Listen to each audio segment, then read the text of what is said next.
Good morning.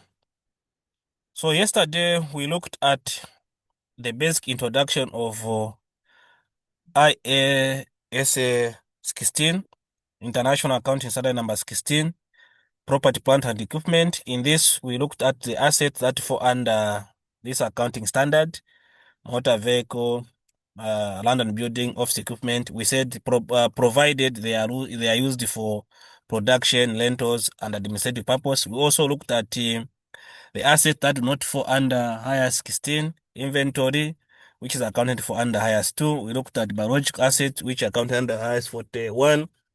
We looked at investment, which is accounted for under IAS 40. We also looked at the recognition criteria, where we said the future economic benefits must be probable to accrue to an organization. The cost must be reliably measured. And initially, it has to be measured at cost, where you add all the cost, purchase price, the import duties, and all other costs that are necessary to bring the asset into usable condition. So today, let's just look at a simple example before we look at the practical examination questions. So example one, Mr. Mupakasi acquired supposed to be a motor vehicle, acquired a motor vehicle from the Republic of South Africa for 50 rands. At the time of purchase, the exchange rate was 2 kwacha per $1 and per 1 rand, and incurred 10,000 in custom duties. Mupakasi has a company policy to depreciate motor vehicle on straight line for 5 years. So this is a simple question that we have. If you are doing advanced financial reporting, this may not be necessary for you. So of course, the first thing is to do an exchange rate conversion, where you do translation, because two currencies are involved, the Zambian kwacha and the rand there. So in actual sense, he paid 100,000 Zambian kwacha, and also the 10,000 import duties, it's already converted, so you don't need to convert. What was not converted was the purchase price of 50,000 rand, but the 10,000 import duty or custom duties is already in Zambian kwacha, so you don't need to convert it. So in total, we can say also paid what? 10,000 in terms of, so total it is 110. Next, so what is the accounting treatment now? The basic accounting treatment now is that the moment you paid 100,000, you need to debit an asset by the same value. You also need to credit the bank by the same 100,000. And also the import, the custom duties. Also we need to capitalize this asset by this 10,000. As you may be aware, we said the initial recognition of PPE, property, plant and equipment, is that you add the purchase price plus all other costs that are necessary to bring that asset into usable condition. So we'll capitalize. So in short, the book value for the total cost for this motor vehicle will be 110,000. Of course, even the bank will be created by the same amount. Now, we take that you are now in December year 1. Of course, you need to charge depreciation at 5 years on straight line. So you divide 110 by 5, and then you have 22,000. Of course, this 22,000, you debit expense, profit and loss, and then credit the accumulated depreciation. Now, example 2, we take that this motor vehicle was sold in year 5 at 40,000. It was sold in year 5 at 40,000. So that is the scenario that we've been presented. So of course, if you sold in year 5, you begin to do the depreciation. In year 1, you depreciate, it becomes 22,000. You debit expense, you credit accumulated depreciation. In year 2, the same, you debit expenditure, you credit accumulated depreciation. So by the time you reach in year 5, the asset would have been fully depreciated. So now when the asset is fully depreciated, what happens now is that, so the double entry is that you just bring down because you need to cross up this, you need to clear this motor vehicle account. So how you do, you debit this 110, because when you add here, you debit this 110 to accumulated depreciation and credit the same 110 to this, so it becomes 0. So meaning the asset was fully depreciated at 30 year 5 when it was being sold at 40. So now what do we call this 40? So for the double entry for the 40, of course, this is money that came in. So you debt the bank by 40, you debt the bank by 40, the bank is increasing, and then credit profit and loss. That is as simple as that. Now, example 3, we take it that a vehicle sold in year 4 at 40, the same price. Now, in year 4, when you follow the same way we're doing, you realize that actually the asset by that time was not fully depreciated. So it was just depreciated by 88,000. So if the asset is being sold now, you need to close up the accumulated depreciation account and also the asset account, whereby you bring the same 88, you debit accumulated depreciation by 88,000 and credit the motor vehicle by 88,000. And then when you do the net off, you find that the balance carried forward is 22,000. So by the time the vehicle was being sold, it was not fully depreciated by 22,000. So now what will be the double entry? The double entry will be very simple. So we are saying, of course, debit accumulated depreciation 88, credit motor vehicle 88. And then you debt the bank by 40 because the man has come, 40,000. Now, you need to credit motor vehicle 22. Remember, you remember that we remained with a balance there on the debit side of 22. Here we remained with a debit balance of 22, this one. So you need to credit the motor vehicle by 22 to clear this account, and then you credit also profit and loss. So in this case, the only profit that you have is 18,000. So this was the basic question that we should not even take much question. So now let's look at another basic question: revaluation and depreciation. So St. Joseph School bought an asset for 10 million in January 2006. The asset has useful life of 5 years. Okay, good. On January 2008, the asset was revalued to 12 million. Remember, the asset was bought at 10 million. Now it has been revalued to 12 million. Great. So the useful life has remained unchanged, meaning even after the asset has been revalued, the useful life has remained the same. So the double entry when the asset was just bought will be as follows. You debit in 2006 when the asset was bought in January, you debit an asset by 10 million, meaning that's the value of the total cost of purchase of an asset. You get the bank by 10 million. The bank has lost the money. Now, remember, in December 2006, you need to charge depreciation. So depreciation, the asset is 10 million and the useful life is 5 years. So divide by 10 million divided by 5 is 2. So what you do, you debit profit and loss by 2 million. You credit accumulated depreciation by 2 million. As simple as that. In 2007, you do the same.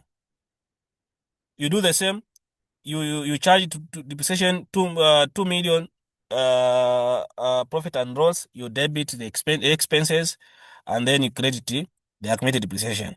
So by the time you are reaching now in January 2008, remember it is in January 2008. What you have in your books of account, you have, on the other hand, you have a 4 million and on accumulated depreciation, because in 2006 there's 2 million, in 2007 2 million. So on the part of accumulated depreciation, you have a 4 million on the credit side. And then what will happen now for you to close up now is that you have this kind of a scenario. Because the asset was valued. So by the December 20, supposed to be December 2007, not this one, sorry. But to be December 2007, not 2027, 2007. Okay, good. So by December 2007, you have a scenario now, because you need to look at the book value of an asset. So you take this accumulated depreciation, you debit a 4 million here, so that this can be zeroed off. And then since you've debited this accumulated depreciation, you need to credit an asset. So meaning you have the book value as at 2007. I mean 07. It is 6, because That's how you are netting off. You remove, you debit accumulated depreciation by 4 million and then credit an asset by 4 million. So you have a 6 million as a book value. At a period, at a time, this asset was being revalued. Now, this asset has been revalued to how much? The asset has been revalued to 12 million. So now, what is the difference now here? So what will happen now is that the asset has increased in value by 6 million. So you need to debit motor vehicle by 6 million. That increase in motor vehicle, because the vehicle now has to go, the book value for the motor vehicle has to go to 12, but it was at 6 million after the 2 years depreciation. So it's now at 6. So you debit motor vehicle by this 6 million, it becomes 12, and then credit revaluation surplus, because this is not a loss. This is a revaluation surplus. You create revaluation surplus. Great. So now the new value, like we mentioned in the previous lecture, is that the new value of the motor vehicle now is 12 million. So the depreciation need to be based on the 12 million, not on the previous 6. Now, what depreciation? If you remember, the asset has got a useful life of what? 5 years. So 2 years are already done, meaning 2006, 2007 are done. So now we remain with 2008, 9, and 10 to make that one. So you are going now to divide this 12 million by the remaining 3 years, because the asset useful life was 3 years. So it is remaining with 3 years. You remember, evaluating an asset, we are told in the question that the useful life will remain unchanged. So we have to maintain to remain with the 3 years from the 5 years useful life. So you divide, so the depreciation is now 4 million.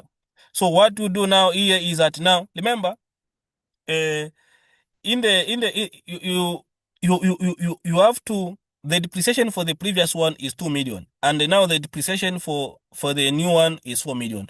So the difference between 2 and 4, that is what now you debit the revaluation surplus, and the other 2 million you get the retained earnings.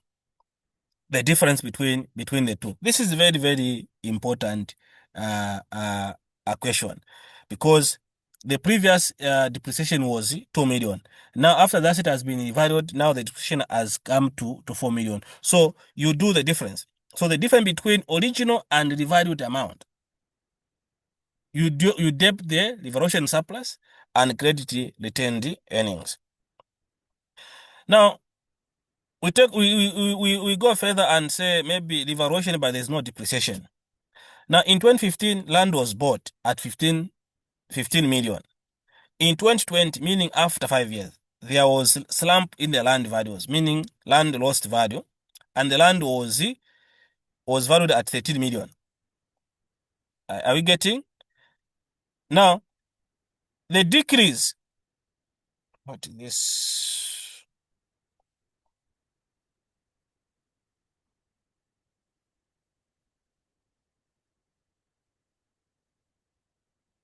So land was carried now at 13. It was bought at 15 million. Now there was after 5 years, I think there was some slump in the land values, and it went to 13 million. So the decrease was expensed, which is 2 million. As you can see, from 15 to 13, it was 2 million.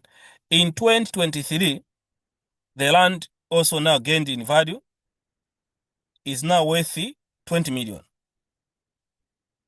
in 2023. So now, what are the double entry?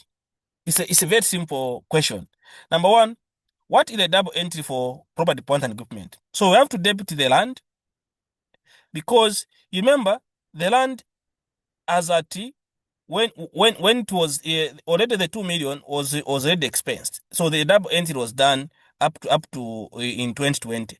So now the land is moving from 13 million to 20. So what will happen is that to come to 20, you need to debit an asset by 7 million, because an asset is increasing in value. And then now, what will happen now is that the reversion surplus will be 5. Why? because the 2 million was already expensed. So now, since like we mentioned in the previous example, we said if there's a revaluation surplus, it needs to be posted under comprehensive income. But if there is a loss, you need to post to expense it under profit and loss. Now, if in the second year now you have a surplus, you need the portion of what you had posted previously need to be posted under profit and loss to go and reverse. I was very practical in the previous lecture where I was saying, let's take it that in 2024, there is a revaluation loss of 2 million, which has been expensed. And in 2025, there is a 5 million of revaluation surplus. So what will happen now is that the 2 million from this 5 million revaluation surplus it has to be posted under profit and loss to go and reverse that loss which was previously posted, and then the different 3 million, that's the one that now need to be taken to the Russian surplus. So this is what it means. What it means is that in 2020 there was a 2 million that was posted under profit and loss, because the asset lost in value. Now, in 2023, now there is a gain of 7 million. So you cannot post the whole 7 million and in valuation surplus. No. Because there's already 2 million that was posted under profit and loss. So the 2 million profit and loss need to be created there to go and reverse the previous one. So that's how the valuation surplus needs to have a 5 million. I hope this is well noted. It is well understood. I think for now we can pause as we go now to the serious question. I think in the next slide we'll look at now the practical exam question. Thank you so much.